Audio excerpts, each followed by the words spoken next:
Hey everybody, this is Jeremy from Next Level Arborist. I just want to create a short video on how to do chainsaw maintenance, including sharpening your chainsaw. So this will be super quick and you can show it to your crews. Have them watch this video, this will help.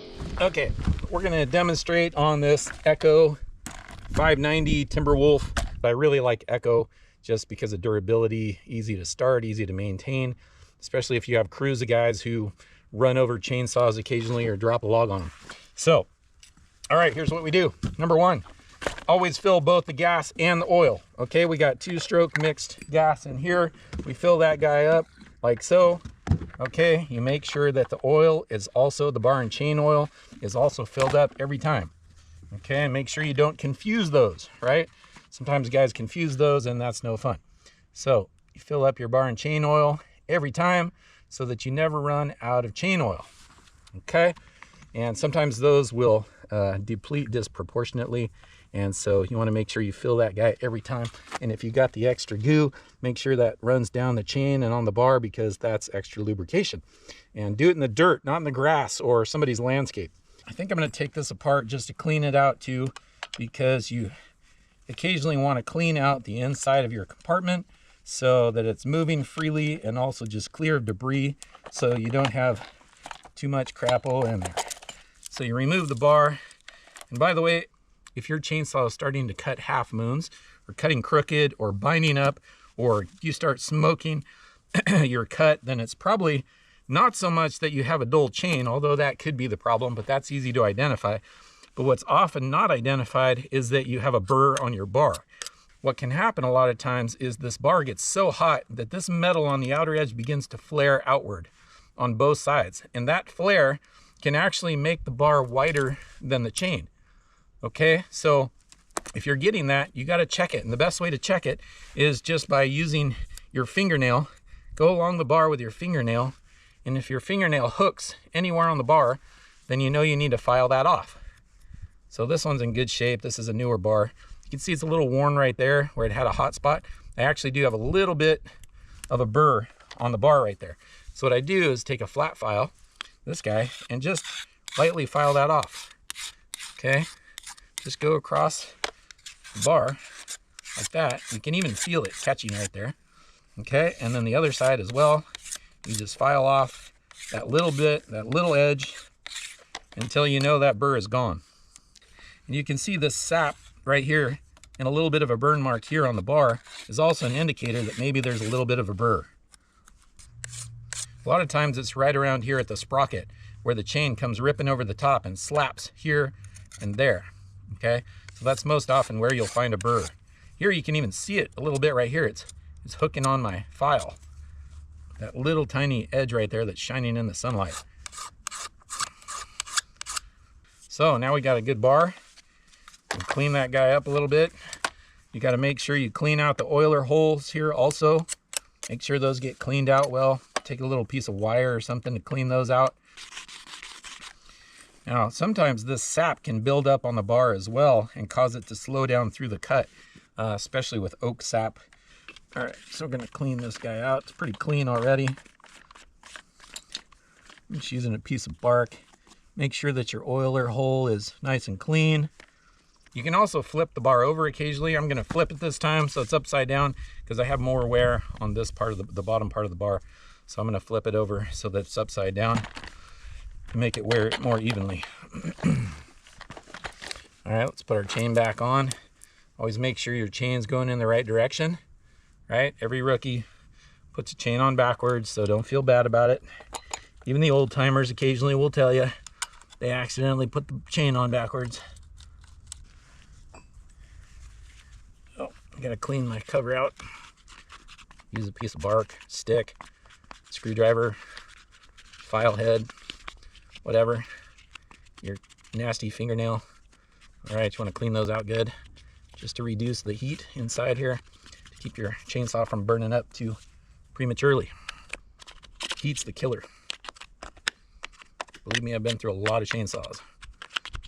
Wish I had $1 for every chainsaw that's been killed in my 27 years of tree service. All right, good enough. No, not good enough. It's good.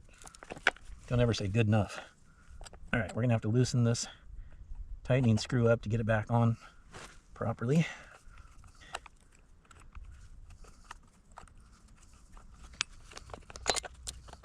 There we go.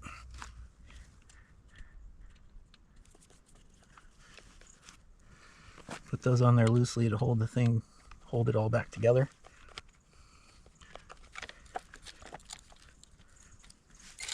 Make sure your chain's spinning freely. Okay. Now you can snug those up just a little more than hand tight before you tighten your chain. You don't want this to be too sloppy. Okay. Make sure your chain's spinning freely. You got it in the groove. And now you're going to tighten it up. And you can watch the chain come up to the bottom of the bar. So you tighten that up. Okay, once it touches, lift up on your bar a little bit. You can see it, that put more slack in it. So when you lift up on the bar, tighten that guy up.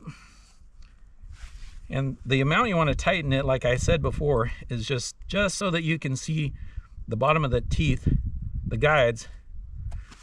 And if it's a new chain, you want to put it on pretty tight, because when it gets hot, it's going to loosen up. It's going to expand with the heat. Okay, tighten it up a little more. Okay, now tighten the nuts all the way.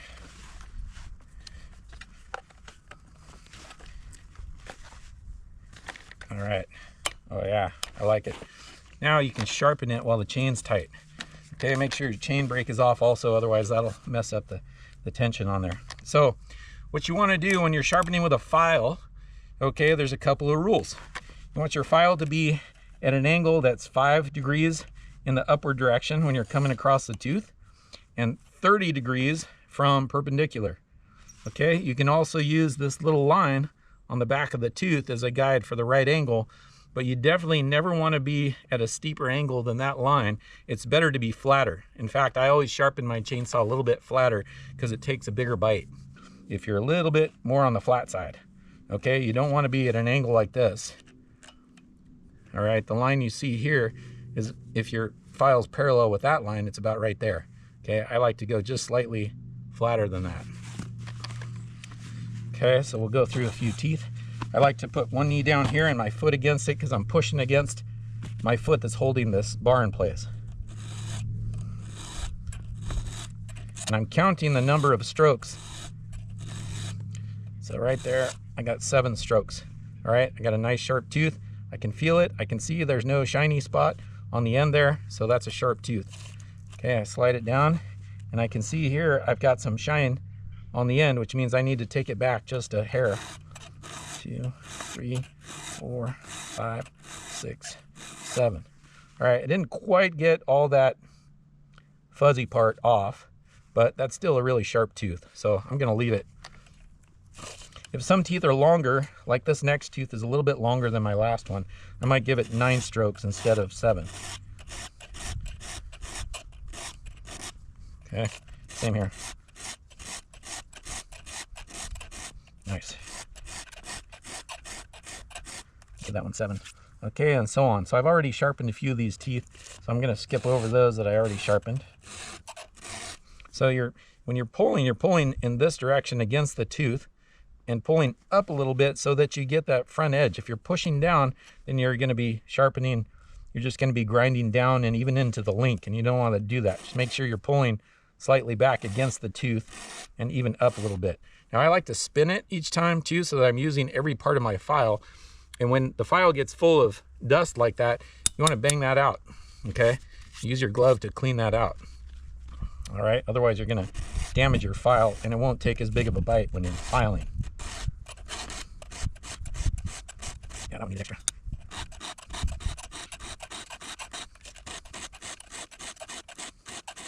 I'm gonna go through and do all the teeth on one side of the chain. And then I'm gonna flip over and do the other side. Whoop, I slipped that one, so now I gotta shave that little burr off. Whoop. Don't want to slip like that, otherwise you're filing off that sharpest part of the tooth, like that. So don't pull upward on it.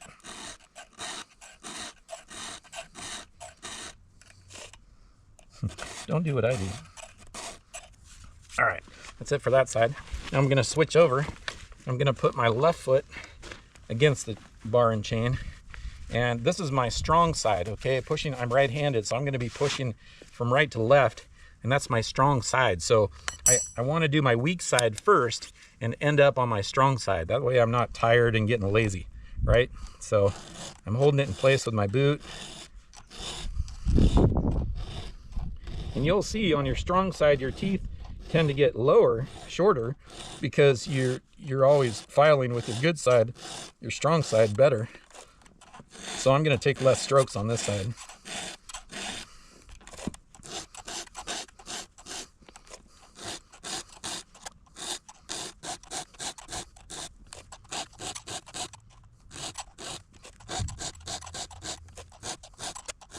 Close. So we're just filing in one direction, right? Your file is made to file in one direction, not two. Of course, you need the right size file for each chain, right? There's 3 or 4 different size files. Got it? Oh, I got more. Yeah, we're done. All right, that's it. So we got a super sharp chainsaw there. This baby is ready to rock and roll. And yeah, let's demonstrate that. We'll cut through a piece of wood here. Okay, here we go. We've got this big 4x6 here that needs the end trimmed off anyway. So I'm going to demonstrate just how well this saw cuts. A little bit cold.